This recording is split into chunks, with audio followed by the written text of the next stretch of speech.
ಮಕ್ಕಳೇ, ನಾವು ಇಂದು ಈ ಭಾರತದ ಕಿರು ಪರಿಚಯವನ್ನ ಮಾಡಿಕೊಂಡು ಪಾಠದ ಕಡೆಗೆ ಮಕ್ಕಳ ಹೋಗೋಣ.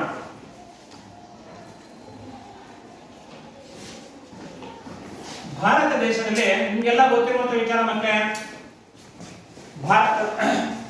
ಭಾರತದಲ್ಲಿ ಮಳೆಗಳು ಆಗ್ತಾ ಇದೆ. ಆಗ್ತಾ ಇಲ್ವಾ? ಯಾವ ಕಾಲದಲ್ಲಿ ಆಗ್ತದೆ ಮಳೆ? ಯಾವ ಕಾಲದಲ್ಲಿ? ಮಳೆಗಾಲದಲ್ಲಿ. ಹಾಗಾದ್ರೆ ಭಾರತ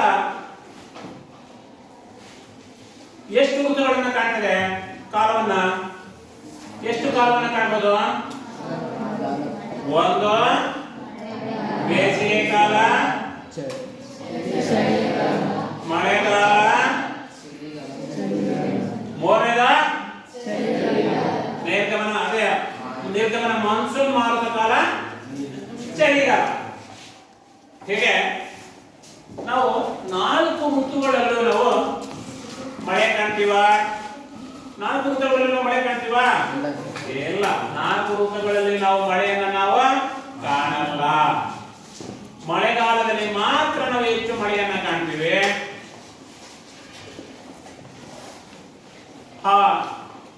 ಚಳಿಗಾಲದಲ್ಲಿ ಒಂದು ಸ್ವಲ್ಪ ಹಿಂಗಾರು ಮಳೆಯನ್ನ ಕಾಣ್ತೀವಿ. ನಿಜ ತಾನೆ? ಹಾಗೆ ಮಳೆಯನ್ನಾಧರಿಸಿ ಕೆಲವು ಮಣ್ಣುಗಳು ಸಹ ಏನಾಗಿದೆ? ನಿರ್ಧರಿತವಾಗಿದೆ. ಮಳೆಯನ್ನಾಧರಿಸಿ ಕೆಲವು ಮಣ್ಣು ಅಂದ್ರೆ ನೀರಾವರಿ ಪ್ರದೇಶವನ್ನಾಧರಿಸಿ ಕೆಲವು ಮಣ್ಣುಗಳನ್ನು ನಾವು ಕಾಣ್ತೀವಿ. ಹಾಗಾದ್ರೆ ಯಾವ್ಯಾವ ಮಣ್ಣು ಕಾಣ್ತೀರಿ ನೀವು? ಮೆಕ್ಕಲು ಮಣ್ಣು, ಕಪ್ಪು ಮಣ್ಣು, ಕೆಂಪು ಮಣ್ಣು, ಜಂಬಿಟ್ಟಿಗೆ ಮಣ್ಣು, ವೆರಿ ಗುಡ್, ಮರುಭೂಮಿ ಮಣ್ಣು, ಪರ್ವತ ಮಣ್ಣು.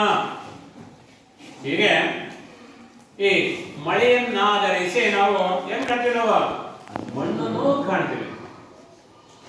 ಹಾಗೆಯೇ ಮಣ್ಣಿಗೆ ಅನುಗುಣವಾಗಿ ಏನ್ ಮಾಡ್ತೀವಿ? ನಾವು ಬೆಳೆಗಳನ್ನ ಕಾಣ್ತೀವಿ. ಮಣ್ಣಿಗೆ ಅನುಗುಣವಾಗಿ, ನೀರಾವರಿಗೆ ಅನುಗುಣವಾಗಿ ನಾವು ಬೆಳೆಗಳನ್ನ ಏನ್ ಮಾಡ್ತೀವಿ? ನಾವು ಕಾಣ್ತೀವಿ. ನಿಜ ತಾನೆ? ಕಪ್ಪು ಮಣ್ಣು ಹೆಚ್ಚು ತೇವಾಂಶವನ್ನು ಹಿಡಿದಿಟ್ಕೊಳ್ತಾರೆ. ಅಲ್ಲಿ ಹತ್ತಿ, ಜೋಳ, ರಾಗಿ ಇತ್ಯಾದಿ ಬೆಳೆಗಳನ್ನ ಬೆಳೀತಾರೆ. ನಿಜ ತಾನೆ? ಕೆಂಪು ಮಣ್ಣಿನಲ್ಲಿ ಕಬ್ಬು, ಹಾಗೆ ರಾಗಿ, ಮೆಕ್ಕೆಜೋಳ, ಹೀಗೆ ಮಣ್ಣಿನ ಆಧಾರದ ಮೇಲೆ ಕೆಲವು ಬೆಳೆಗಳನ್ನು ನಾವು ಏನ್ ಮಾಡ್ತೀವಿ? ನಿರ್ಧರಿಸ್ತೀವಿ. ನಿಜ ತಾನೆ? ಹಾಗೆ ಪರ್ವತ ಮಣ್ಣಿನಲ್ಲಿ ನಾವು ಬೆಳೆಗಳನ್ನ ಕಾಣ್ತೀವ? ನಾವು ಕಾಣಲ್ಲ. ಪರ್ವತ ಮಣ್ಣಿನಲ್ಲಿ ಬೆಳೆಗಳನ್ನ ಕಾಣ್ತೀವ? ನಾವು ಕಾಣಲ್ಲ. ಹಾಗಾದ್ರೆ ಒಂದು ಕಡೆ ಏನಾಗಿದೆ? ಸಮತಟ್ಟಾದ ಪ್ರದೇಶ, ಮತ್ತೊಂದು ಕಡೆ ಮರುಭೂಮಿ ಪ್ರದೇಶ, ಮತ್ತೊಂದು ಕಡೆ ಪರ್ವತ ಪ್ರದೇಶ. ನಿಜ ತಾನೆ? ಆ ಪರ್ವತ ಪ್ರದೇಶದಲ್ಲಿ ಏನಿದೆ? ಆ ಪ್ರಾಕೃತಿಕ ಆ ಮಲೆನಾಡು ಪ್ರದೇಶ, ಕಾಫಿ, ಟೀ, ಹಣ್ಣು, ಮೆಣಸು, ಕೆಲವು ವಾಣಿಜ್ಯ ಬೆಳೆಗಳನ್ನು, ತೋಟಗಾರಿಕೆ ಬೇಸಾಯವನ್ನ ಮಾಡ್ತಾರೆ. ನಿಜ ತಾನೆ? ಹಾಗಾದ್ರೆ ಈ ಭಾರತ 28 ರಾಜ್ಯಗಳಿಂದ ಒಳಗೊಂಡಿರುವಂತಹ ಭಾರತ ಒಂದೇ ಭೂಮಿ ಪ್ರದೇಶವನ್ನು ಹೊಂದಿಲ್ಲ. ಒಂದೇ ರೀತಿ ಬೆಳೆಗಳನ್ನು ಬೆಳೆಯಲ್ಲ. ಒಂದೇ ರೀತಿ ಪರ್ವತಗಳು ನಾವು ಎಲ್ಲೂ ನಾವು ಕಾಣಲ್ಲ. ಕಾಣ್ತೀವ? ನಾವು ಕಾಣಲ್ಲ. ಹಾಗಾದ್ರೆ 28 ರಾಜ್ಯಗಳಲ್ಲಿ ಕೆಲವು ಭಾಗಗಳಲ್ಲಿ ಪ್ರಾಕೃತಿಕ ವಿಭಾಗ ಪ್ರಾಕೃತಿಕ ಲಕ್ಷಣಗಳು ಬೇರೆ ಬೇರೆಯಾಗಿ ಹಂಚಿಕೆಯಾಗಿದೆ. ನಿಜನೇ? ಬೇರೆ ಬೇರೆಯಾಗಿ ಹಂಚಿಕೆಯಾಗಿರುವಂತದ್ದು ಆ ಪ್ರದೇಶದ ಜನರು, ಆ ಪ್ರದೇಶದ ಪ್ರಾಣಿಗಳು, ಆ ಪ್ರದೇಶದ ಬೆಳೆಗಳು, ಆ ಪ್ರದೇಶದ ಮಣ್ಣು, ಆ ಪ್ರದೇಶದ ಪಕ್ಷಿಗಳು, ಮರ ಗಿಡಗಳು ಆಯಾ ವಾತಾವರಣಕ್ಕೆ ಏನಾಗಿದೆ, ಹೊಂದಿಕೊಂಡಿದೆ. ಹಾಗಾದ್ರೆ ಮತ್ತೆ ಇಂದಿನ ತರಗತಿಯಲ್ಲಿ ನಾವು ಈ ಭಾರತದ ಭೌಗೋಳಿಕ ಸ್ಥಾನ ಮತ್ತು ಪ್ರಾಕೃತಿಕ ಲಕ್ಷಣಗಳ ಬಗ್ಗೆ ನಾವು ತಿಳ್ಕೊಳ್ಳೋಣ. ಭಾರತದ ಭೌಗೋಳಿಕ ಬಾಯೋಟ್ ಹೇಳಬೇಕು. ಭಾರತದ ಭೌಗೋಳಿಕ ಪ್ರಾಕೃತಿಕ ವಿಷಯಗಳ ಲಕ್ಷಣಗಳು. ಪ್ರಾಕೃತಿಕ ಲಕ್ಷಣಗಳು.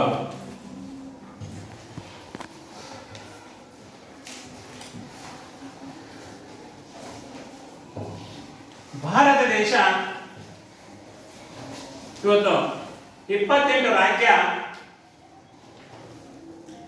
9 ಕೇಂದ್ರಾಡಳಿತ ಪ್ರದೇಶದಿಂದ ಕೂಡಿರುವಂತದ್ದು.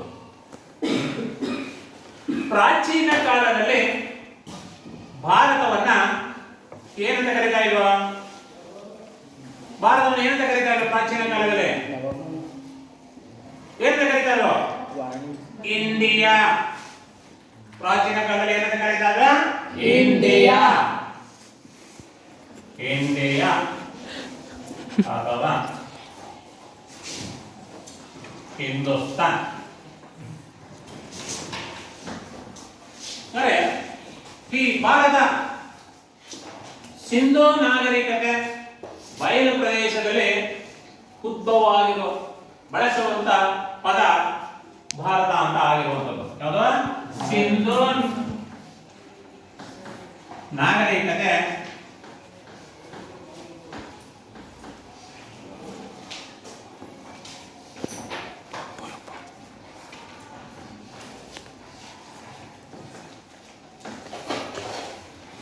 ಇವತ್ತು ಭಾರತ ಏಷ್ಯಾ ಖಂಡದಲ್ಲಿದೆ. ಭಾರತ ಯಾವ ಖಂಡದಲ್ಲಿದೆ? ಏಷ್ಯಾ ಖಂಡ. ಹಾಗಾದ್ರೆ ಪ್ರಪಂಚದಲ್ಲಿ ಎಷ್ಟು ಖಂಡಗಳಿದೆ? ಯಾವ್ಯಾವ? ಏಷ್ಯಾ ಖಂಡ, ಆಫ್ರಿಕಾ ಖಂಡ, ಯುರೋಪ್ ಖಂಡ, ಆಸ್ಟ್ರೇಲಿಯಾ ಖಂಡ, ದಕ್ಷಿಣ ಅಮೆರಿಕ ಖಂಡ, ಉತ್ತರ ಅಮೆರಿಕ ಖಂಡ, ಅಂಟಾರ್ಟಿಕ್ ಖಂಡ. ಅಂದ್ರೆ ಭಾರತ ಯಾವ ಖಂಡದಲ್ಲಿದೆ? ಭಾರತ ಏಷ್ಯಾ ಖಂಡದಲ್ಲಿದೆ. ಆದರೆ ಭಾರತವನ್ನ ಒಂದು ಉಪಖಂಡ ಅಂತ ಕರೀತಾರೆ. ಭಾರತವನ್ನ ಒಂದು ಉಪಖಂಡ. ಭಾರತವನ್ನ ಯಾಕೆ ಉಪಖಂಡ ಅಂತ ಕರೀತಾರೆ? ತಪ್ಪು. ಭಾರತವನ್ನ 3 ಕಡೆಯಲ್ಲಿ ಇದ್ದು ಭಾರತವನ್ನು ಉಪಖಂಡ ಅಂತ ಕರೀತಾರ. 7 ಖಂಡಗಳಿದೆ. ಆ 7 ಖಂಡದಲ್ಲಿ ಯಾವುದೇ ಖಂಡಕ್ಕೂ ಇವತ್ತು ಕರೆಯದಿರುವಂತೆ ವಿಶೇಷ ಇವತ್ತು ಭಾರತ ದೇಶಕ್ಕೆ ಕರೆದಿರುವುದು ಉಪಖಂಡ ಅಂತ. ಯಾಕೆ? ಭಾರತ ದೇಶದ ಇವತ್ತು ಭಾರತವನ್ನು ಯಾಕಪ್ಪ ಉಪಖಂಡ ಅಂತ ಕರೀತಾರಪ್ಪ ಅಂದ್ರೆ ವೈವಿಧ್ಯತೆಯಲ್ಲಿ ಏಕತೆ. ವೈವಿಧ್ಯತೆಯಲ್ಲಿ ಏಕತೆ. ಏನು ಇವತ್ತು ವೈವಿಧ್ಯತೆಯಲ್ಲಿ ಏಕತೆ ಅಂದ್ರೆ ಪ್ರಪಂಚದಲ್ಲಿ ಮಾತನಾಡುವಂತ ಜನರು ಇವತ್ತು ಭಾರತ ದೇಶದಲ್ಲಿ ಇದ್ದಾರೆ. ಇವತ್ತು ಪ್ರಪಂಚದ ಜನರು ಇವತ್ತು ತಿನ್ನುವಂತ ಆಹಾರ ಇವತ್ತು ಭಾರತ ದೇಶದಲ್ಲಿ ಇವತ್ತು ಸಿಗ್ತದೆ. ಇವತ್ತು ಪ್ರಪಂಚದಲ್ಲಿ ಇವತ್ತು ಈ ತೊಡುವಂತ ಉಡುಗೆ ತೊಡುಗೆ ಇವತ್ತು ಭಾರತದಲ್ಲಿ ಇವತ್ತು ಧರಿಸ್ತಾ ಇದ್ದಾರೆ. ಇವತ್ತು ಭಾರತದಲ್ಲಿ ಇವತ್ತು ಧರಿಸ್ತಾ ಇರುವಂಥದ್ದು ಆಹಾರ, ವೇಷಭೂಷಣ, ಉಡುಗೆ ತೊಡುಗೆ, ಸಾಂಸ್ಕೃತಿಕ ಇವೆಲ್ಲ ಇವತ್ತು ಏನಾಗಿದೆಯಪ್ಪ ಅಂತಂದ್ರೆ ಇವತ್ತು ಈ ವೈವಿಧ್ಯತೆ ಪ್ರಪಂಚದ ನಾನಾ ಭಾಗಗಳಲ್ಲಿ ಇವತ್ತು ಕಾಣುವಂಥದ್ದನ್ನ ಇವತ್ತು ನಾವು ಭಾರತ ದೇಶದಲ್ಲಿ ಒಂದೇ ಒಂದು ದೇಶದಲ್ಲಿ ಕಾಣ್ತಾ ಇರೋದ್ರಿಂದ ಭಾರತವನ್ನ ಒಂದು ಉಪಖಂಡ ಅಂತ ಕರೀತಾರೆ. ಅಂತೀರಾ. ಆದ್ರೆ ಇವತ್ತು ಅದನ್ನೆಲ್ಲ ಇವತ್ತು ಆಚಾರ ವಿಚಾರ ರೂಢಿ ಸಂಪ್ರದಾಯ ಇವತ್ತು ಉಡುಗೆ ತೊಡಿಗೆ ವೇಷ ಭೂಷಣ ಇದೆಲ್ಲ ಇವತ್ತು ನಾವು ಭಾರತ ದೇಶದಲ್ಲಿ ಇವತ್ತು ನಾವು ಕಾಣ್ತಾ ಇರೋದ್ರಿಂದ ಭಾರತವನ್ನು ಏನಂತ ಕರೀತಾರೆ ಇವತ್ತು ಉಪಖಂಡ ಕರೀತಾರೆ ಇವತ್ತು. ನಿಜ ತಾನೇ ಇವತ್ತು ಅಂತ ಭಾರತ ದೇಶ ಇವತ್ತು ಈ 28 ರಾಜ್ಯಗಳಿಂದ ಹಾಗೂ ಕೇಂದ್ರಾಡಳಿತ ಪ್ರದೇಶಗಳಿಂದ ಕೂಡಿರುವಂತದ್ದು. ಭಾರತ ದೇಶದ ಒಟ್ಟು ವಿಸ್ತೀರ್ಣ ಎಷ್ಟು? ಭಾರತ ದೇಶದ ಒಟ್ಟು ವಿಸ್ತೀರ್ಣ ಭಾರತ ಇಲ್ಲಿಂದ ಏನಾಗಿದೆ ಇಲ್ಲಿವರೆಗೂ ಏನಿವತ್ತು ನೀಲಿ ಬಣ್ಣ ಕಾಣ್ತಾ ಇದೆ ನೋಡಿ. ಇವತ್ತು ಇಲ್ಲಿ ಎಲ್ಲಿವರೆಗೆ ಏನ್ ಕಾಣ್ತಾ ಇದೆ ಇವತ್ತು ಇದೆಲ್ಲ ಏನಾಗಿದೆ ಬೆಟ್ಟ ಒಂದು ಬಯಲು ಪ್ರದೇಶ. ಈ ಬಯಲು ಪ್ರದೇಶ ಇಲ್ಲಿಂದ ಈ ಗೆರೆ ಒಳಗೆ ಏನಾಗಿದೆಯಪ್ಪ ಅಂದ್ರೆ ಇದು ಇಷ್ಟೆಲ್ಲ ನೀರು ಎಷ್ಟಾಗಿದೆಯಪ್ಪ ಅಂತಂದ್ರೆ 37,87,260 ಚದರ ಕಿಲೋಮೀಟರ್. ಏನಿದು ಭಾರತ ದೇಶದ ಒಟ್ಟು ವಿಸ್ತೀರ್ಣ. ಭಾರತ ದೇಶ ಈ 37,87,263 ಚದರ ಕಿಲೋಮೀಟರ್ ಒಟ್ಟು ವಿಸ್ತೀರ್ಣದಲ್ಲಿ ಪ್ರಪಂಚಕ್ಕೆ ಹೋಲಿಸಿದ್ರೆ 7ನೇ ಸ್ಥಾನವನ್ನು ಹೊಂದಿರುವಂತದ್ದು. ಭಾರತ ವಿಸ್ತೀರ್ಣದಲ್ಲಿ 7ನೇ ಸ್ಥಾನವನ್ನ ಹೊಂದಿರುವಂತದ್ದು. ಹಾಗಾದ್ರೆ ಮೊದಲನೇ ಸ್ಥಾನ ಯಾವುದು? Very good. ಮೊದಲನೇ ಸ್ಥಾನ ರಷ್ಯಾ. ಎರಡನೇ ಸ್ಥಾನ ಅಮೆರಿಕ. ಎರಡನೇ ಸ್ಥಾನ ಕೆನಡಾ. ಮೊದಲನೇ ಸ್ಥಾನ ರಷ್ಯಾ, ಎರಡನೇ ಸ್ಥಾನ ಕೆನಡಾ, ಮೂರನೇ ಸ್ಥಾನ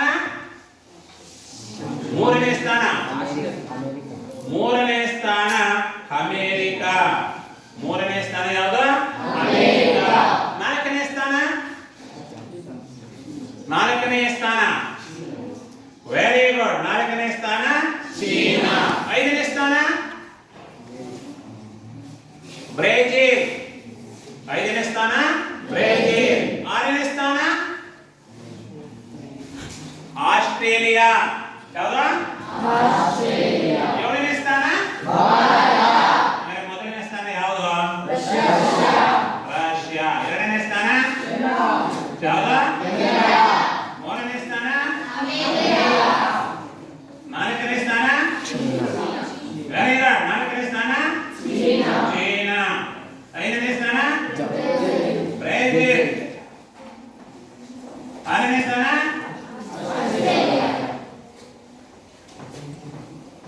ಏಳನೇ ಸ್ಥಾನ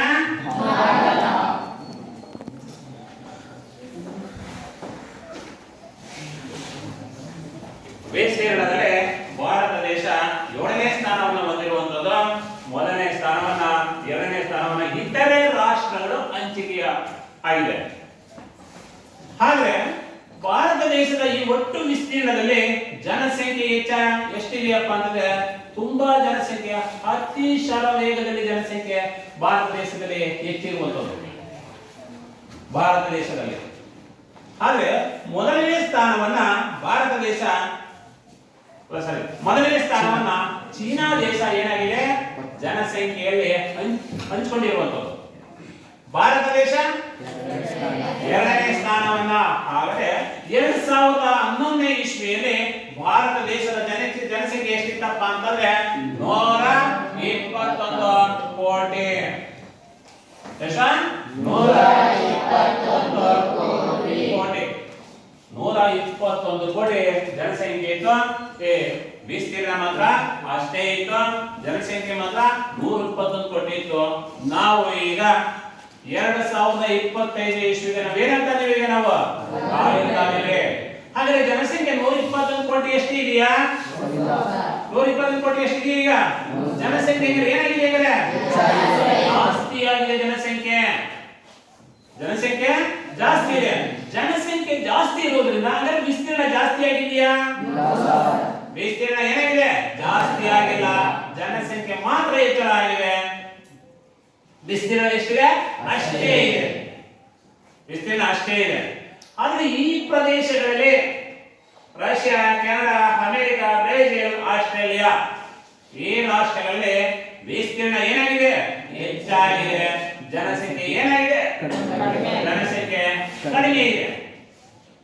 ಆ ದೇಶದಲ್ಲಿ ಯಾವ ಸಮಸ್ಯೆಗಳು ಇಲ್ಲ. ಅಂದ್ರೆ ಸಮಸ್ಯೆಗಳಾಗಿರೋದು ಯಾವ ದೇಶದಲ್ಲಿ? ಚೀನಾ, ಭಾರತ. ಚೀನಾ ಭಾರತ ದೇಶದಲ್ಲಿ ಸಮಸ್ಯೆ ಏನು? ಸಮಸ್ಯೆ ಜನಸಂಖ್ಯೆ ಹೆಚ್ಚಳ, ವಿಸ್ತೀರ್ಣ ಅಷ್ಟೇ. ಹಾಗೆ ಭಾರತದ ಪ್ರಾಕೃತಿಕ ವಿಭಾಗಗಳ ಮೇಲೆ ಏನಾಗ್ತಾ ಇದೆಯಪ್ಪ ಅಂದ್ರೆ ಜನರು ಏನ್ ಮಾಡ್ತಾರೆ? ತನ್ನ ನಿಯಂತ್ರಣಕ್ಕೆ ತೆಗೆದುಕೊಳ್ತಾರೆ. ನಿಯಂತ್ರಣಕ್ಕೆ ಏನಿವತ್ತು ನಿಯಂತ್ರಣಕ್ಕೆ ತೆಗೆದುಕೊಳ್ಳೋದ್ರಿಂದ ಏನಾಗ್ತದೆ? ಭಾರತ ದೇಶದಲ್ಲಿ ಒಂದು ದೊಡ್ಡ ಸಮಸ್ಯೆ ಆಗ್ತದೆ. ಏರುಪೇರು ಆಗ್ತದೆ, ಅಸಮಾನತೆ ಉಂಟಾಗ್ತದೆ, ಸಮಸ್ಯೆಗಳು ದೊಡ್ಡ ದೊಡ್ಡ ಸಮಸ್ಯೆಗಳು ಉಂಟಾಗುವ ಸಾಧ್ಯತೆ ಇರುತ್ತೆ. ಯಾವ್ದೇ ಭಾರತದಲ್ಲಿ ಯಾಕಪ್ಪ ಅಂದ್ರೆ ವಿಸ್ತೀರ್ಣ ಅಷ್ಟೇ ಇದೆ. ಈ 32,87,263 ಚದರ ಕಿಲೋಮೀಟರ್ ಒಟ್ಟು ವಿಸ್ತೀರ್ಣದಲ್ಲಿ ಈ ಭಾರತವನ್ನ ಉತ್ತರ ಭಾರತ, ದಕ್ಷಿಣ ಭಾರತ ಅಂತ ಎರಡು ಭಾಗಗಳಾಗಿ ವಿಂಗಡಿಸಿದ್ದಾರೆ. ಉತ್ತರ ಭಾರತ, ದಕ್ಷಿಣ ಭಾರತ. ಈ ದಕ್ಷಿಣ ಭಾರತವನ್ನ ಕರಾವಳಿ ತೀರ ಪ್ರದೇಶ ಅಂತ ಕರೀತಾರೆ. ಯಾಕೆ ಕರಾವಳಿ ತೀರ ಪ್ರದೇಶ ಅಂತ ಯಾಕೆ ಕರೀತಾರೆ? ಯಾಕೆ? ಮೂರು ಕಡೆ ಏನಾಗಿದೆ? ಸಮುದ್ರದಿಂದ ಸುತ್ತುವರೆದಿದೆ. ಮೂರು ಕಡೆಯಿಂದ ಸಮುದ್ರದಿಂದ ಏನಾಗಿದೆ? ಸುತ್ತುವರೆದಿರುವುದರಿಂದ ಇದನ್ನ ಕರಾವಳಿ ಪ್ರದೇಶ ಅಂತ ಕರೀತಾರೆ. ಭಾರತದ ಪರ್ಯಾಯ ದ್ವೀಪ ಅಂತ ಕರೀತಾರೆ. ಭಾರತದ ಪರ್ಯಾಯ ದ್ವೀಪ. ಪಶ್ಚಿಮದಲ್ಲಿ ಅರಬ್ಬಿ ಸಮುದ್ರ ಇದೆ. ದಕ್ಷಿಣದಲ್ಲಿ ಹಿಂದೂ ಮಹಾಸಾಗರ ಇದೆ. ನೋಡಿ, ದಕ್ಷಿಣ ಹಿಂದೂ ಮಹಾಸಾಗರ ಒಂದು ನೆರೆಯ ರಾಷ್ಟ್ರವನ್ನ ಹೊಂದಿದೆ. ಯಾವುದು ನೆರೆಯ ರಾಷ್ಟ್ರ? ಅದು ಏನದು? ದ್ವೀಪ. ಸುತ್ತಲೂ ನಮ್ಗೆ ಮೂರು ಕಡೆ ನೀರಿದ್ದು. ಒಂದು ಕಡೆ ಭೂಮಿ ಇದೆ, ಶ್ರೀಲಂಕಾಗೆ ಸುತ್ತಲೂ ನೀರಿದೆ. ಭೂಮಾರ್ಗವೇ ಇಲ್ಲ. ನಮಗೆ ಭೂಮಾರ್ಗ ಇದೆ, ಇದು ಭೂಮಾರ್ಗವೇ ಇಲ್ಲ. ಹಾಗಾದ್ರೆ ಯಾವುದು? ಜಲಮಾರ್ಗ, ವಾಯುಮಾರ್ಗದಿಂದ ಮಾತ್ರ ಆ ದೇಶವನ್ನು ನಾವು ಏನ್ ಮಾಡಬಹುದು? ಸಂಪರ್ಕಿಸಬಹುದು. ಹಾಗಾದ್ರೆ ಬಂಗಾಳ ಕೊಲ್ಲಿಯಲ್ಲಿ ಯಾವ ಸಮುದ್ರ ಇದೆ? ಪೂರ್ವದಲ್ಲಿ ಬಂಗಾಳ ಕೊಲ್ಲಿ ಸಮುದ್ರ ಇದೆ. ಪೂರ್ವದಲ್ಲಿ ಬಂಗಾಳ ಕೊಲ್ಲಿ ಸಮುದ್ರ. ಇವು ಮೂರು ಕಡೆ ಸಮುದ್ರ ಏನಾಗಿದೆ ಅಂತ ಸುತ್ತುವರೆದಿರುವಂತದ್ದು. ಆದರೆ ಈ ಸಮತಟ್ಟಾದ ಭೂಪ್ರದೇಶವನ್ನ ಹೊಂದಿರುವಂತದ್ದು. ಅದನ್ನು ಏನಂತ ಕರೀತಾರಪ್ಪ ಅಂದ್ರೆ ಉತ್ತರ ಭಾರತ. ಏನಂತ ಕರೀತಾರೆ? ಉತ್ತರ ಭಾರತ. ಅಲ್ಲಿಗೆ ಸಮುದ್ರಗಳು ಇಲ್ಲ. ಹಾಗಾದ್ರೆ ಸಮುದ್ರ ಈ ವ್ಯಂಗ್ಯ ಮತ ಇದು ಎಷ್ಟು ವರ್ಷ ಪಡೆದಿದ್ಯಾ? ಕರಾವಳಿ ತೀರ ಪ್ರದೇಶ ಅಂತ ಕರೆದಿದ್ಯಾ?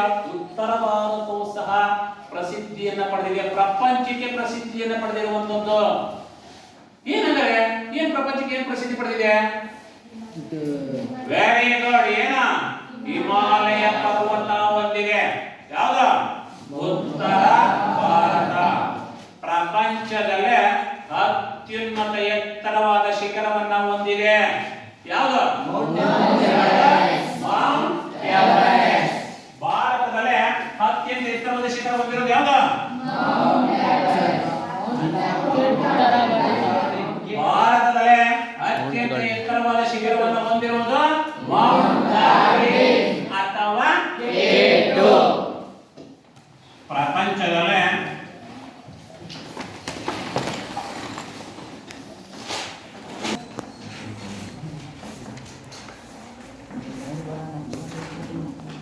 Mount Everest.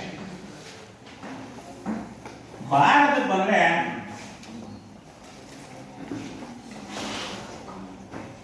ಭಾರತದಲ್ಲಿ ಎತ್ತರವಾದ ಶಿಖರ ಮೌಂಟ್ ಗಾರ್ಡಿನ್,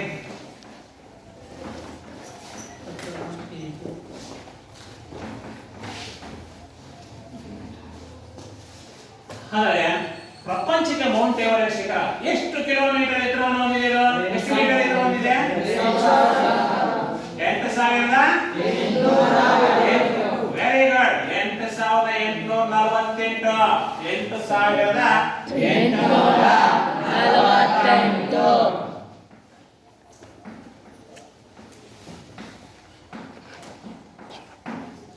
8,847 ಎತ್ತರವನ್ನು ಹೊಂದಿರುವಂತದ್ದು ಪ್ರಪಂಚದಲ್ಲೇ ಅತ್ಯುನ್ನತ ಎತ್ತರವಾದ ಶಿಖರವನ್ನು ಹೊಂದಿದೆ.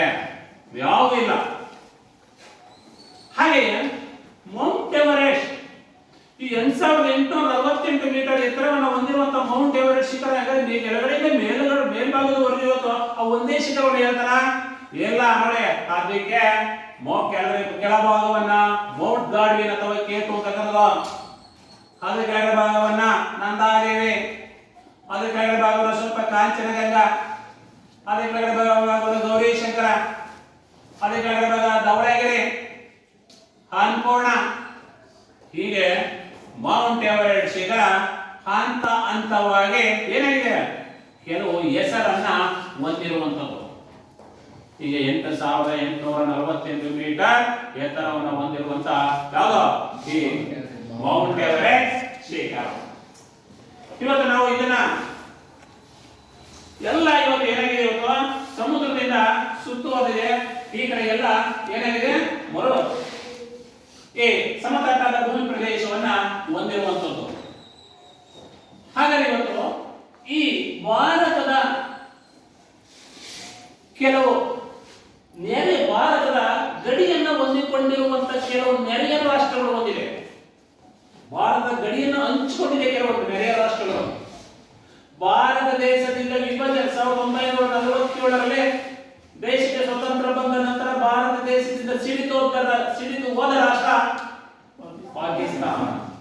ಪಾಕಿಸ್ತಾನದಿಂದ ಸಿಡಿದು ಹೋದ ರಾಷ್ಟ್ರ ಬಾಂಗ್ಲಾದೇಶ. ಹೀಗೆ ಇವತ್ತು Pakistan, Afghanistan, China, Tibet, Nepal, Bhutan, Burma, Sri Lanka ಇವು ನೆರೆಯ ರಾಷ್ಟ್ರಗಳು. ಅದರಲ್ಲಿ ದಕ್ಷಿಣ ಭಾರತದಲ್ಲಿ ಇದು ಏನಾಗಿದೆಯಪ್ಪ ಅಂತಂದ್ರೆ ಶ್ರೀಲಂಕಾ ಬಹಳ ಭಾರತಕ್ಕೆ ಹತ್ತಿರದಲ್ಲಿ ಸನ್ನಿಹಿತವಿದೆ. ಇವೆಲ್ಲ ನೆರೆಯ ಗಡಿಯನ್ನು ಹೊಂದಿಕೊಂಡಿರುವಂತಹ ನೆರೆಯ ರಾಷ್ಟ್ರಗಳು. ಆದರೆ ಭಾರತ ಮತ್ತು ಶ್ರೀಲಂಕಾ ಈ ಮಧ್ಯದಲ್ಲಿ ಈ ಭಾರತದ ದಕ್ಷಿಣ ಭಾರತದ ತುತ್ತ ತುದಿಯನ್ನ ಏನಂತ ಕರೀತಾರೆ? Very good. ಏನಂತ ಕರೀತಾರೆ? ಇಂದಿರಾ ಪಾಯಿಂಟ್ ಅಥವಾ ಪಿಗ್ಮಿಲಿಯನ್ ಪಾಯಿಂಟ್. ಇಂದಿರಾ ಪಾಯಿಂಟ್ ಅಥವಾ ಪಿಗ್ಮಿಲಿಯನ್ point.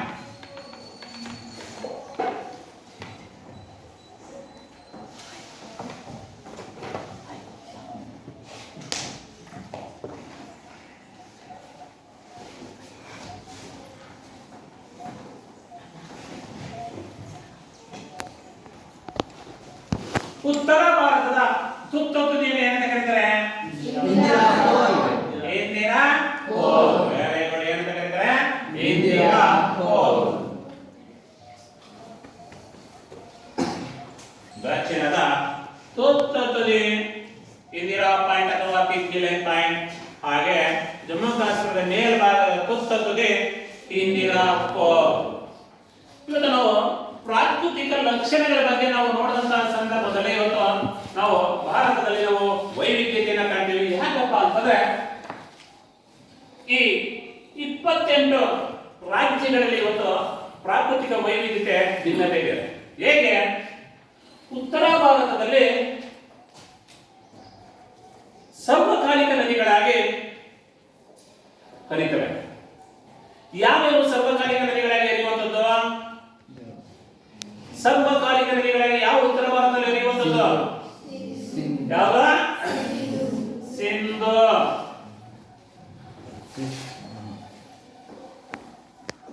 Next Ganga, next Brahmaputra,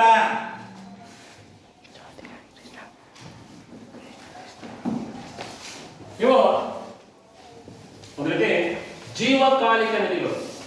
ಏನಂತ ಕರೀತಾರೆ? ಜೀವಕಾಲಿಕ ನದಿಗಳು.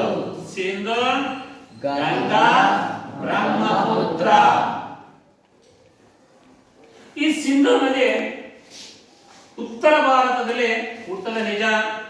ಎಲ್ಲಿ ಹುಟ್ಟದಪ್ಪ ಅಂತಂದ್ರೆ ಇವತ್ತು ಏನಿವತ್ತು ಟಿಬೆಟ್ ಏನಿದೆಯಲ್ಲ ಇವತ್ತು ಇದೆ ಕಾಣಿಸ್ತದೆ. ಟಿಬೆಟ್ ಇದೆ. ಇದು ಎಲ್ಲಿ ಅಪ್ಪ ಅಂತಂದ್ರೆ ಸಿಂಧು ನದಿ ಹುಡುಗ ಟಿಬೆಟ್ಟಿನ ಕೈಲಾಸಂ ಪರ್ವತದಲ್ಲಿ. ಎಲ್ಲಿ? ಕೈಲಾಸಂ. ಟಿಬೆಟ್ಟಿನ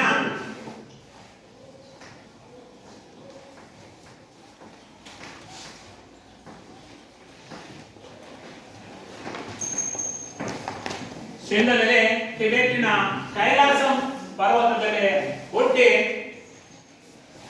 ಹರ್ಕಡೆ ಪಾಕಿಸ್ತಾನಕ್ಕೆ ಸೇರ್ಕೊಳ್ತದೆ. ಹಾಗಾದ್ರೆ ಸಿಂಧು ನದಿಯ ಉಪನದಿಗಳು ಯಾವ್ಯಾವು? ಸಿಂಧು ನದಿಯ ಉಪನದಿಗಳು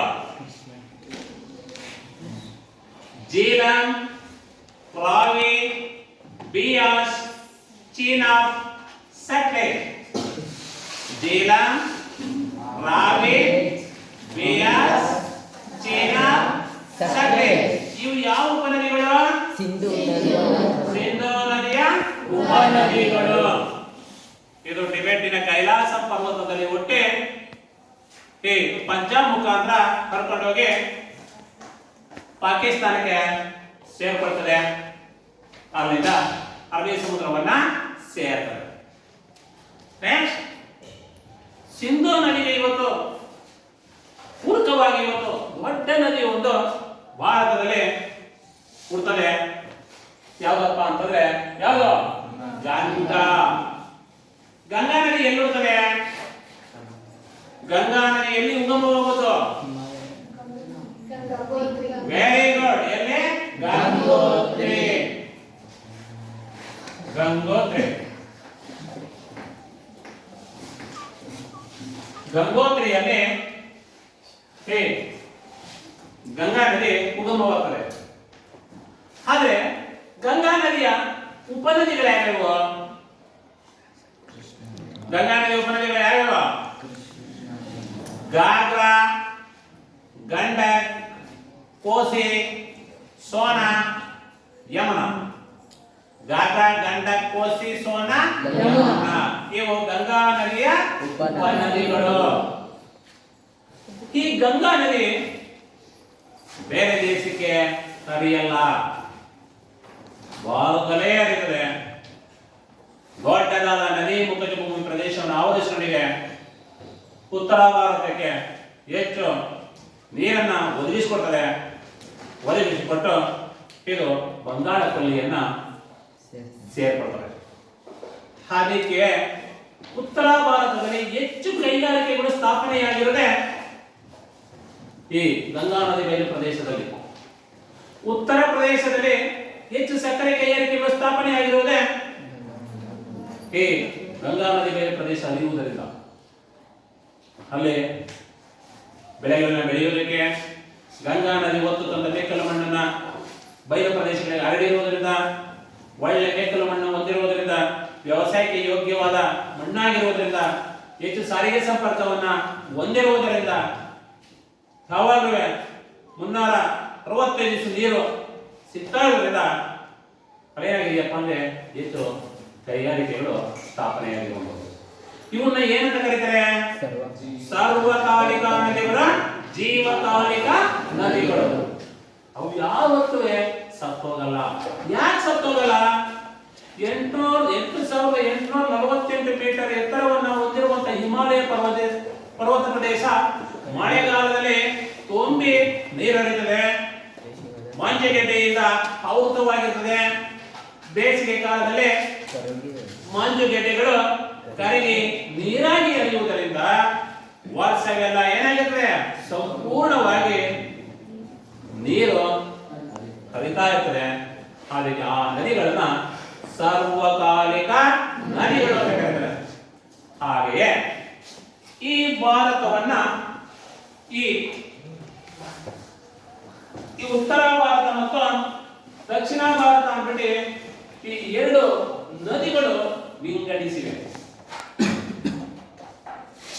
ಹಾಗೆ ಭಾರತವನ್ನು ಸಹ ಭಾರತದ ಮಧ್ಯೆ ಒಂದು ಹಾದು ಹೋಗಿದೆ ರೇಖೆ ಯಾವುದು? ಭಾರತದ ಕರ್ನಾಟಕ ಸಂಕ್ರಾಂತಿ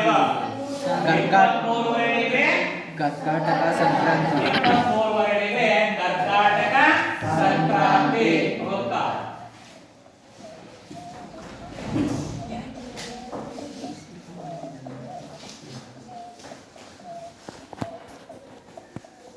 ಹಾಗೆ ಭಾರತದವನ್ನ ವೇಳೆಯನ್ನ ನಿರ್ಧರಿಸುವಂತದ್ದು IST ಅಂತ ಕರೀತಾರೆ. ಏನಂತ ಕರೀತಾರೆ?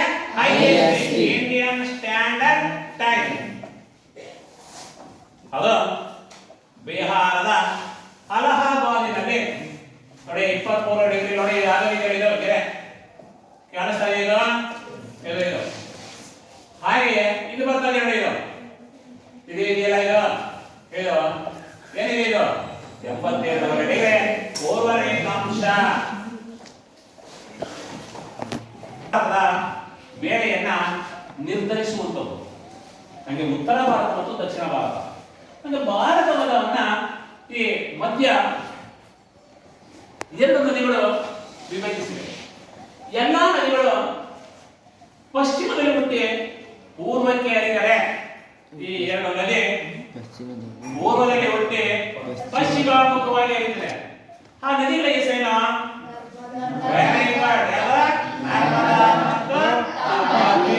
ನರ್ಮದಾ ಮತ್ತು ತಪತಿ. ಪಶ್ಚಿಮಾಭಿಮುಖವಾಗಿ ಹರಿಯುವ ನದಿ ನರ್ಮದಾ ಮತ್ತು ತಪತಿ.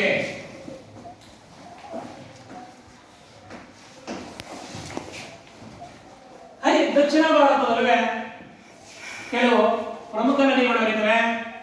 ಅದರಲ್ಲೆಲ್ಲ ನಿಯತಕಾಲಿಕ ನದಿಗಳು. ಆ ನಿಯತಕಾಲಿಕ ನದಿಗಳನ್ನು ಯಾಕಪ್ಪ ಕರೀತಾರೆ ಅಂದ್ರೆ ಮಳೆಗಾಲದಲ್ಲಿ ಮಾತ್ರ ತುಂಬಿ ಹರಿಯುತ್ತವೆ, ಬೇಸಿಗೆ ಕಾಲದಲ್ಲಿ ಬತ್ತಿ ಹೋಗುವುದರಿಂದ ಆ ನದಿಗಳನ್ನ ಏನಂತ ಕರೀತಾರೆ? ನಿಯತಕಾಲಿಕ ನದಿಗಳು ಅಂತ ಕರೀತಾರೆ. ಹಾಗೆ ನಿಯತಕಾಲಿಕ ನದಿಗಳು ಯಾವ್ಯಾವು? Krishna, very good, Godavari, Narmada, Kaveri, Bhadra, Tungabhadra. ಇವೆಲ್ಲ ಯಾವ ನದಿಗಳು? ಇವೆಲ್ಲ ಯಾವುದು? ದಕ್ಷಿಣ ಭಾರತದ ನದಿಗಳು. ದಕ್ಷಿಣ ಭಾರತದಲ್ಲಿ ಅತ್ಯಂತ ಉದ್ದವಾದ ನದಿ ಯಾವುದು? ದಕ್ಷಿಣ ಭಾರತದ ಅತ್ಯಂತ ಉದ್ದವಾದ ನದಿ ಗೋದಾವರಿ. ಯಾವ ನದಿ? ಗೋದಾವರಿ. ದಕ್ಷಿಣ ಭಾರತದ ಅತ್ಯಂತ ಉದ್ದವಾದ ನದಿ ಗೋದಾವರಿ. ಹೀಗೆ ದಕ್ಷಿಣ ಭಾರತದ ನದಿಗಳು ಮಳೆಗಾಲದಲ್ಲಿ ತುಂಬಿ ಹರಿಯುವುದರಿಂದ ಬೇಸಿಗೆ ಕಾಲದಲ್ಲಿ ಬತ್ತಿ ಹೋಗುವುದರಿಂದ. ಯಾಕಪ್ಪ ಬತ್ತಿ ಹೋಗ್ತವಪ್ಪ ಅಂದ್ರೆ 8848 ಮೀಟರ್ ಎತ್ತರವನ್ನು ಹೊಂದಿರುವಂತಹ ಹಿಮಾಲಯ ಪರ್ವತ ದಕ್ಷಿಣ ಭಾರತದಲ್ಲಿ ಇಲ್ಲ. ಅದು ದಕ್ಷಿಣ ಭಾರತದಲ್ಲಿ ಅತ್ಯಂತ ಒಂದು ಭಾರತಕ್ಕೆ ಹೋಲಿಸಿಕೊಂಡ್ರೆ ದಕ್ಷಿಣ ಭಾರತಕ್ಕೆ ಹೋಲಿಸಿಕೊಂಡ್ರೆ ಅದು ಪ್ರಪಂಚಕ್ಕೆ ಇದು ದಕ್ಷಿಣ ಭಾರತಕ್ಕೆ ಹೋಲಿಸಿಕೊಂಡ್ರೆ ಅತ್ಯಂತ ಎತ್ತರವಾದ ಒಂದು ಪರ್ವತ ಇದೆ. ಯಾವುದು? ಅಣ್ಣಾಮಲೈ ಮತ್ತು ಅಣ್ಣಾಮಲೈ. ಅಂದ್ರೆ ಇಲ್ಲಿವರೆಗೆ ಈ ಪಾಠದ ಬಗ್ಗೆ ತಿಳ್ಕೊಂಡ ಮುಂದಿನ ತರಗತಿಯಲ್ಲಿ ಮುಂದಿನ ಭಾಗ ತಿಳ್ಕೊಳ್ಳೋಣ. ಈ ಪಾಠದ ಬಗ್ಗೆ ಕ್ವಶನ್ ಕೊಡ್ತೇನೆ, ನೀವು ನನಗೆ ಉತ್ತರವನ್ನ ಬರ್ಕೋಬೇಕು. ಬರ್ಕೊಂಡ್ಬರ್ತೀರಾ?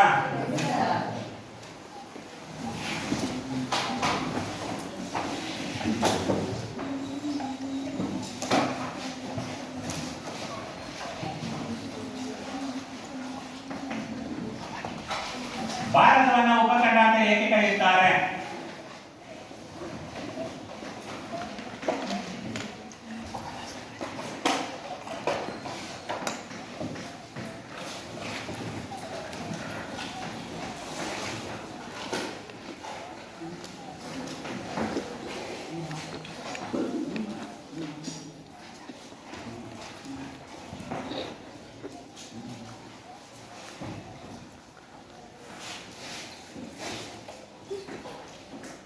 ಉತ್ತರ ಭಾರತದ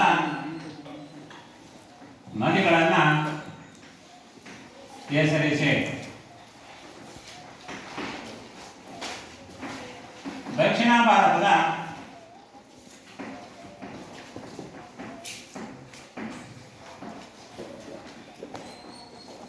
ಹೆಸರಿಸಿ. ನಾಳೆ ಹೋಮ್ವರ್ಕ್ ಬರ್ಕ ಬನ್ನಿ.